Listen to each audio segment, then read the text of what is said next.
So today I'm going to be giving you a little tour of my fish tanks.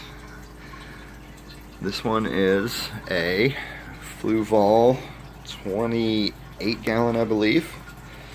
Runs a Fluval filter, exterior filter, carbon cartridge. Tank was started, I don't know if you can read that, 11/29. Fish were added 12/27 when the tank was cycled. I still have not lost a single fish out of this bunch. So tank maintenance is going very well on that one. Obviously we're at the end of January. No buildups, no gunk, the water's nice and clear. So I think I got the goldfish on down. And here was the original goldfish tank. I established the bacteria in it, relocated the fish to a different tank because that is the one that I received. Decided to put some foam inserts on the top. I added just a little bit of hydroponic nutrients to it to feed the bacteria that was already in the tank, as well feed the plants. And you see this one here where it's constantly getting water splashed on. It's getting a little bit of algae on it. I think I might just pull that plant site out. I'm not sure. I just don't want a huge algae buildup. It's building a little bit of algae on some of the other ones, but it's so small that I don't think it's affecting the plant roots. The basil seems to be growing. That's about 2 weeks, maybe 2.5 weeks from seed growth of basil. Then we move on. I do pothos plants on a very, very regular basis.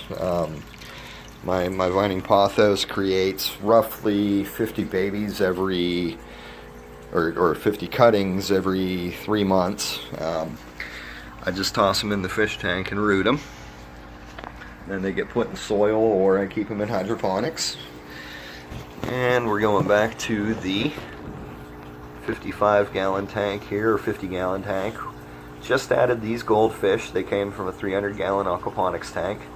The tank was being relocated, so I'm temporarily housing them in here.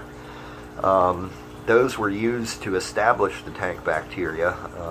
Didn't really have that many losses. Was able to keep the ammonia and nitrites down low enough by using a small density of fish in the 300 gallon aquaponics. But the real reason for the aquaponics was to grow catfish. Full intentions on using catfish, channel catfish specifically, as our main basis for the aquaponics tank whenever we get that set up. They are very hardy fish. They eat a bunch of different stuff. Heck, I can give them food scraps. They really love chicken liver. Obviously that's what most people catch them with. And we're seeing, I still haven't seen him eat. I gotta go through the videos. I've recorded a couple other videos, but I still haven't seen the big one eat a goldfish yet. And I know he's hungry. I fed him yesterday morning. I haven't fed him yet today, so more than likely he's going to end up gulping up one of these. If not, then they will coexist together and we'll all go in the aquaponics tank together. But my assumption is, in the week that it's going to take to get the aquaponics tank set back up and back into routine maintenance, that there is going to be a lot less goldfish in here, because he is a one hungry fish. I feed him about a small handful of shrimp pellets every day, and he immediately goes over and eats the entire handful. So, growing at a rapid rate. Here's the transport tank that I use to pull them in. Here is my aquaponics system. I have 2 channel catfish at the bottom there. I have 2 goldfish, if you can see. One of the goldfish is just enormous now. He's a good 7.5 inches.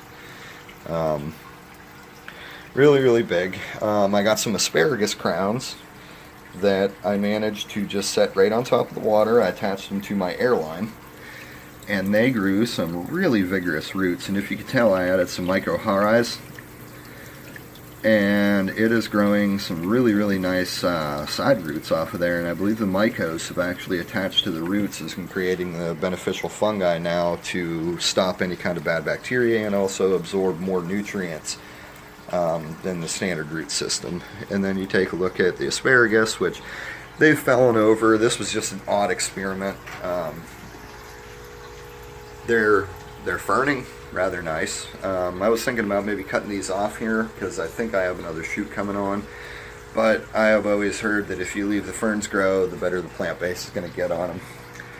I recently harvested all of my cilantro that was in this grow bed here. It was bolting, so I decided to get rid of it. And right now I have started some pak choi in here, which I hope does really, really well. And my light setup is LED bulbs, which I have one or two compact fluoros in there, and just these light holders. I got these $1 a piece from the dollar store. So, but we do a lot of house plants. I've got some lucky bamboo, diffenbachia, crotons, a couple different kinds of crotons, and obviously the pothos, and some spider plants. These ones came in from outside. They took a little bit of shock coming in for the winter time, but they are recovering really nice now. These were transplanted from our Fishtank cloning system or rooting system to a halfway decent soil medium. About a month ago. You can see some of my hanging baskets have a little bit more growth on them and a little bit more vigorous, but all in all, that one was planted with a whole bunch of non-leaves, so it's going to be coming up a whole bunch of little strikers at a time. There's those. We'll head on back out here. Here's my largest spider plant. That's a long generation spider plant. This has been given and crossed down and passed down between hands for roughly 150 years. Great grandparents of my girlfriend. And here's some more pothos cuttings. More pothos cuttings. These ones are looking kind of rough. They set right above our electric heater that we run in this room, so the humidity is really dry. But here is my parent pothos, 5-gallon bucket. See the whole picture that way. And a couple more cuttings. But that kind of sums it up.